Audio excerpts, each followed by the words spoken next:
सागवाड़ा के गद्दारों को जूते मारो सालों को, सागवाड़ा के गद्दारों को, जूते मारो सालों को, सागवाड़ा के गद्दारों को, जूते मारो सालों को। सागवाड़ा के से पधारे हुए कांग्रेस के सिपाहियों,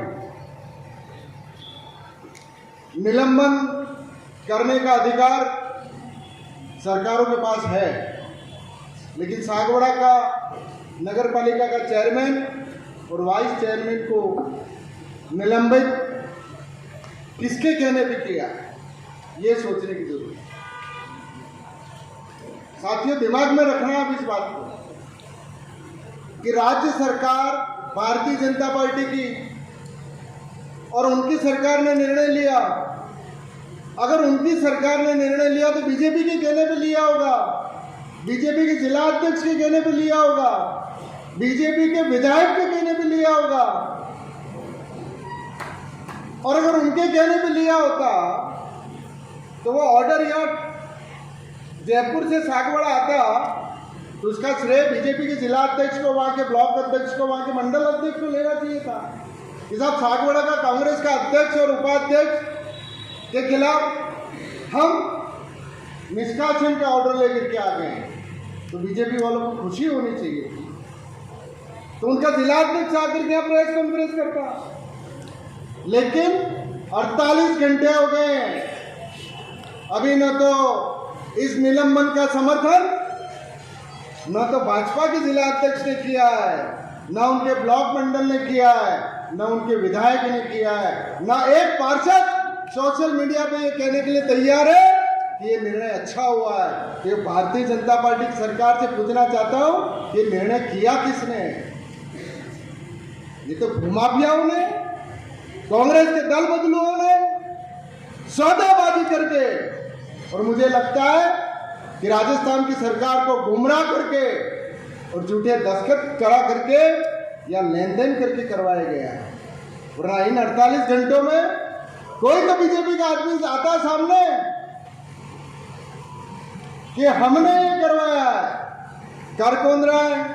एक दल बदलू भूमाफिया, जिसका पूरा खानदान का काम ही है कि उसका बाप जब कुलदीप गांधी प्रतिपक्ष का नेता था और मैं जिला अध्यक्ष था तो मैं उससे कहता था कि तू प्रतिपक्ष का नेता बन गया, 5 साल तो कुछ बोल तो सही। हमारे पार्षद बेचारे सब आके कहते कि साहब ये प्रतिपक्ष का नेता बीजेपी के खिलाफ तो कुछ बोलता ही नहीं है। फिर बाद में पता चला बोले कैसे, उसने तो अपने नाम से, अपनी बीवी के नाम से, अपनी बेटी के नाम से, अपने करोड़पति जमाई के नाम से, अपने बेटे के नाम से और अपने बहू के नाम से करोड़ों रुपयों की जमीन, जो ये यहाँ पर ये मार्बल वाला जितना है, वो जमीन के पट्टे उसने गरीब आदमी को नहीं मिलते हैं, लेकिन उस गरीब करोड़पति आदमी ने ले लिए। तो बीजेपी के खिलाफ बोलेगा क्या? क्या बोलेगा वो? और क्या क्या शपथ पत्र दिया इन्होंने? कौन? उनका जमाई, इस वागड़ का सबसे बड़ा करोड़पति आदमी, वो क्या शपथ पत्र देता है कि मैं गरीब आदमी हूं। हे प्रभु, ये शपथ को मान लेना। शर्म आनी चाहिए तुम्हारे को कि तुम्हारे बेटे और तुम्हारे जमाई इस वागड़ का सबसे बड़ा दानवीर परिवार और उसके बेटे को, तुम्हारे जमाई को तुम यह शपथ पत्र दिलवाते हो कि मेरे हिंदुस्तान के अंदर एक जमीन नहीं है, मैं आयकर दाता नहीं हूं और मुझे कच्ची बस्ती के अंदर दे दो।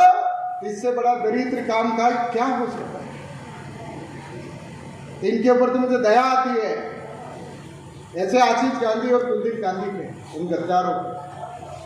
और आप सबको समझने की जरूरत है कि लड़ाई कांग्रेस और बीजेपी की नहीं है। अगर ये होती तो बीजेपी वाले सामने आते। ये लड़ाई तो भूमाफियाओं की और सागवाड़ा की भूमि को बचाने की लड़ाई है। साथ चुनावी हमने इस पे लड़ा। हमने तो कई बार कहा, कांग्रेस कमेटी के आह्वान पर पधारे हमारे जिला कांग्रेस कमेटी के सम्मानीय अध्यक्ष वल्लभ जी, हमारे पूर्व राज्य मंत्री सम्मानीय असरार अहमद जी, हमारे पूर्व जिला अध्यक्ष सम्मानित श्रीकांत पंड्या जी, हमारे ब्लॉक इस आदिवासी मोहल्लों के अंदर पिछले 30 साल के अंदर 1 इंच सड़क इस बीजेपी वालों ने नहीं बनवाई। लेकिन सागवाड़ा का कोई आदिवासी मोहल्ला ऐसा नहीं है जहां पर सीसी सड़क इस कांग्रेस बोर्ड ने नहीं बनाई है। और पूरा शहर के अंदर देख लो, पूरी सड़कें खुदी पड़ी है। क्यों खुदी पड़ी है भाई? ये ऐतिहासिक काम हो रहा है। 125 करोड़ रुपया सीवरेज लाइन का आया। आज पूरे गांव के अंदर सीवरेज लाइन डाली जा रही है, जो अगले 100 साल तक हमारे शहर को एक बड़ी खूबसूरती देगा। वो काम नरेंद्र मोदी और कांग्रेस की पार्टी ने किया। सागवाड़ा की 4 तालाब जैसे पूरे उदयपुर डिवीजन के अंदर, उदयपुर के अंदर जैसा है, उसके 40 करोड़ रुपए का काम वहां पर चल रहा है। लेकिन इनके बीजेपी के जो दलाल है, ये गैंग है, वो सुबह शाम उन ठेकेदारों को परेशान कर रही है कि कमीशन दो, कमीशन दो, कमीशन दो। ये झगड़े के कमीशन के हैं भाई? काम हो नहीं रहा। कॉलोनी में मैरिज हॉल बन गया। अब ये सागवाड़ा का नगर पालिका का भवन आप सब देख लें, 117 साल पुराना भवन है, तो उसको गिरा करके नया नहीं बनाना पड़ेगा। कौन बनाएगा भाई? अरे बस हमारे पास पैसा है। और मैं फिर कहता हूं कि उदयपुर डिवीजन के अंदर 50 साल के अंदर पहली बार उदयपुर शहर के अंदर हर समाज को, आदिवासी समाज हो, खटीक समाज हो, बोरा समाज हो, बनिया समाज हो, ब्राह्मण समाज हो, सुतार समाज हो, मोची समाज हो, कुल 50 समाजों को मेरे पास आए उदयपुर के लोग। 50 समाजों को देश की आजादी के बाद एक ऑर्डर पे अशोक गहलोत ने उनको जमीनें मुफ्त में दी है। वो उदयपुर के अंदर हमने किया, हर समाज को जमीनें दी हैं। तो मैंने कहा जब वहां दे सकते हैं तो सागवाड़ा में क्यों नहीं दे सकते? यहां भी सभी समाजों को हमने बुलाया। उसने कहा स्टे, वकील साहब मेरे को स्टे ले जाना, तुम जाओ, काय को रात को यहाँ पड़े हो, और दूसरे दिन स्टे आ गया। इसलिए ऐसा कुछ नहीं है।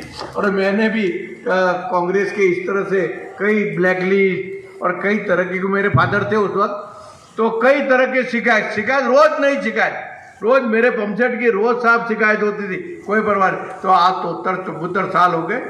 हम सब एकजुट होकर लड़ाई लड़ेंगे। प्रियकांत जी पंड्या ने अभी अपने अनुभव दिखाए, स्टे लाने की बात की, और की भी कई सुझाव दिए। उन सारे विकल्पों पे कार्य होगा।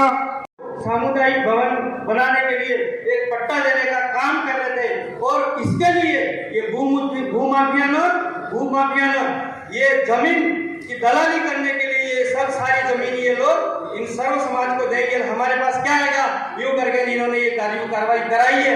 तो साथियों, डरने की आवश्यकता नहीं है। आने वाले समय में इन भाजपाइयों को ईंट से ईंट बजा देंगे। मैं इतना ही कहकर मेरी बात को विराम देता हूँ। जय हिंद, जय भारत। ब्लैकलिस्ट, अब भाई मैं कौन सी तोप हूँ? और नरेंद्र भाई, एक राजस्थान की कितनी है, कुल कितनी नगर पालिका है? कितनी है? 184। अब इसे एक नगर पालिका में, यहाँ तो एसटी रिजर्व में, कहाँ एक नगर पालिका में क्या उड़ता है? तो डर है, भय है। उनको किसका भय है? इनका भी भय है और नरेंद्र दिनेश भाई का भी भय है। वो उदयपुर संभाग के नेता है, वो जानते हैं कि साला अब क्या करें। ईडी ले आए, पीडी ले आए, वो जीएसटी वाला ले आए, वहाँ से कुछ हाथ लगा नहीं। अब ले दे के तो एक बात, नरेंद्र जी चले जाओ हाई कोर्ट में, 4 दिन में स्टे मिल जाएगा। मेरे गारंटी है मेरी। मैं भी बाल भी काले और अपने दिख रहे ने, तो 74 साल में कोई फर्क नहीं पड़ता है। इसलिए इस तरह कोई तो घबराने की बात नहीं है, क्योंकि आगे राज करना है ना। क्या इसी से करना है? पंचायती राज आ रहा है, फिक्र करने की जरूरत, पंचायती राज आ रहा है। पंचायती राज में सुपड़े साफ हो जाने वाले। आप देखिए, फील्ड में जाइए तो पता लगे, फील्ड में जाओ तो पता लगे इनकी क्या हालत है। जनता उब चुकी है। न तो साला नरेगा का पैसा आ रहा है, न मजदूरी का पैसा, न कारीगर का पैसा, न एफटीओ फेफ्टीओ, किसी तरह का रुपया कहाँ मिल रहा है? मिल रहा है क्या? यहाँ कोई सरपंच या पंचायती राज से जुड़े हुए मेरे साथी होंगे तो उनको पता होगा। मेरे को तो पता है, पूरे जिले का डूंगर, बांसवाड़ा, उदयपुर, चित्तौड़, भीलवाड़ा को मेरा खुद का छोटा बड़ा काम चलता है। लेकिन मेरा काम भी ठप पड़ा है, क्योंकि उनका पड़ा तो मेरा कहाँ से चलेगा। तो इसलिए मेरा आप सबसे निवेदन है, और बहुत ही अच्छा काम किया है। और नरेंद्र भाई से मेरा निवेदन है कि कोई घबराने की जरूरत नहीं है, पूरी कांग्रेस आपके साथ है।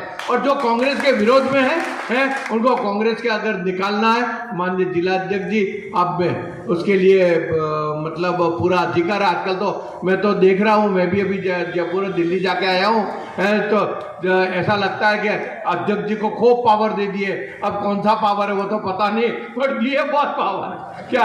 अब इसलिए मेरा तो ये कहना है कि पावर का उपयोग करो, अब नहीं करो तो फिर वो अपन क्या कर सकते हैं, निकाल दो। और एक नहीं अनेक जो भी है, जो भी ऐसा लगता है कि कांग्रेस का काम, राहुल जी ने कहा है, मैं नहीं कह रहा हूँ। राहुल जी कहते हैं 4, 10, 20, 40 निकाल दो ताकि बीमारी जाए, ये राहुल जी कह रहे हैं, मैं नहीं कह रहा हूँ क्या। इसलिए माननीय अध्यक्ष जी आपको पावर दिया है और उपयोग करो, हम तो आपके पीछे तैयार। कहीं पावर कम हो जाता है, एक आधा सेल लगा देंगे, यही काम कर सकते हैं। इसलिए आप सबसे निवेदन है कि इस तरह का काम को धन्यवाद है।